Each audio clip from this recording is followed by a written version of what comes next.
زمانې په قرآن او تورات او انجیل او زبور څلور واړو کتابونو قسم چې مولانا اوس الحمدلله روزه لري. نو مفتی صاحب او څه داسې قسم ماته نه نه نو چې تاسو خوا کې نه دی تاسو به څنګه قسم کوئ؟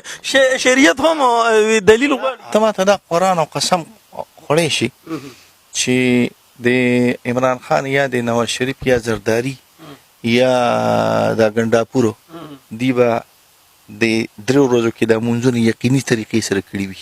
نه جی نه نشم. ته ماته دا قرآن او قسم خوړی شي چې شهباز شریف یا نواز شریف یا زرداری یا ګنډاپور یا عمران خان به اوس روجي؟ نه جی نه دا قسم زه تا ته دا قسم خوړی شم چې د مولانا اوس روجه ده.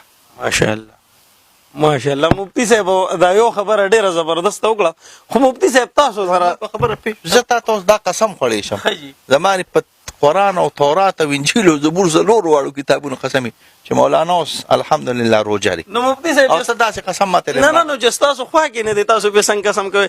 شریعت هم دلیل غواړي. عالم دی ته د خپل جومات مولا ستا خوا کې دی نه جی ته په قسم خوړی شي چې روزه شته کنه نو ته به څنګه خورې؟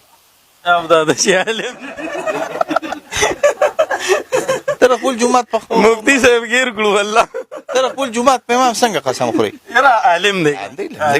او مفتی صاحب یو خبره ماته په خبر کې یو ملګری کړی و چې هغه ویزه په دې دا قسم کولی شم چې مولانا فضل الرحمن صاحب هر څنګه دی خو شرابي بني نه دی شراب زه په قسم خورم دار صحیح. ته د نورو متعلق دا کو دما چې ته کم څلور یاد دا ګور علماء ته سوچ کوي چې دا ډیرم خراب شي چې دا کم 15 منټ یاد کړی نه خدای امینه بخي دا د دې شراب خورونه بخي الحمدلله. او کنه ته وګوره د حقیقت خبره ده چې دا بر دین خین الحمدلله. مفتی صاحب په سوشل میډیا ډیر ملګری غلطه اکټیویټي کوي، څوک د علما اوس پکاوي کوي، څوک داسې مثال زبو ویم تند یو زناور راوالي او تصویر د یو عالم راوالي دا راته ووایه چې دغه خلک څومره ښه د پورې ګناهګار دي چې داسې قسمه تصویران نشي. دا کار ډیر زیات ناکار د عام مسلمان متعلق پنداش نه کوي چې عام مسلمان عالم هو عالم دی دغه سر یا دغه تصویر یا دغه باډي په سپي او په خر پورې لګول یا دغه شکل د سپي او د زناور په بیا پاتې را چې علما وي نو دا حرام کار دی، ناکاره کار دی، ډېر غلط کار دی شریعت کې. صحیح. مفتی صاحب خبره نه شي او لږ غونډه کې خبرې هم داسې وکړي پوهه را سره دومره شته دی نه بچیا ګیرېږي تاسو ګیر کړو مفتی صاحب. مفتی صاحب په ټیک ټاک باندې ډیره زیاته پخاشي نن سبا روانه ده زمونږ د ینګ ځوانان به زه یادې کم داسې پیغلې جینکې چې پښتني دي او د پښتو हम वो कर सकते हैं जो रसूलुल्लाह सल्लल्लाहु अलैहि वसल्लम ने खैबर में किया था। यहूद खैबर को नहीं भूले, आप भूल चुके।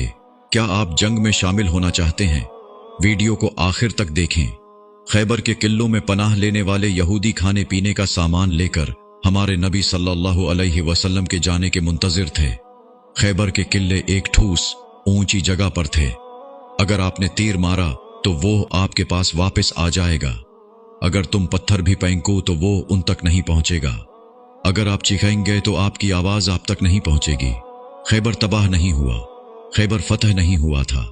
इस्लामी फौज कई दिन मुहासिरा किए इंतजार करती रही, लेकिन यहूदियों ने किले नहीं छोड़े। मुसलमानों का जखीरा और उनके हौसले खत्म होने वाले थे। फिर हमारे नबी करीम सल्लल्लाहु अलैहि वसल्लम ने एक हिकमती अमली तैयार की। खजूर के दरख्त काटे जाएंगे, खैबर के यहूदियों की मईशत एक एक करके मुनक़ता हो जाएगी, उनकी किस्मत टूट जाएगी, उनका मुस्तकबिल उखड़ जाएगा, क्योंकि यहूदियों के लिए पीसा, दौलत और खुशहाली सब कुछ था। जैसे जैसे दरख्त काटे गए यहूदी तबाह हो गए। दरख्तों के कट जाने के बाद यहां रहने का कोई फायदा नहीं होगा।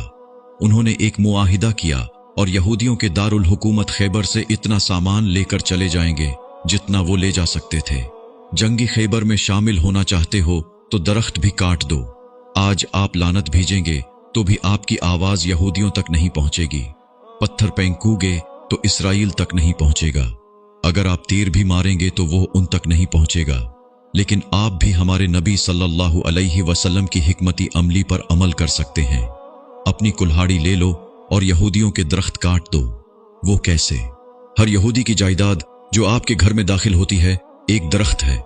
हर यहूदी साबुन जो आप इस्तेमाल करते हैं एक दरख्त है। हर कोला जो आप पीते हैं एक दरख्त है।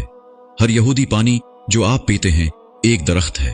Cokes, Pepsi, Fanta, M&S, AMC, डोनाल्ड्स, डोमिनोस, पिज्जा हट्स, टेस्कोस, सेंसबरीज, मॉरिसन्स, अरियल, अल्जिडास, मैक्स, डनोन्स और गोगल को देखें जो उनका साथ दे रहे हैं, वो उनके दरख्त हैं। क्या आप खैबर की जंग में शामिल होना चाहते हैं?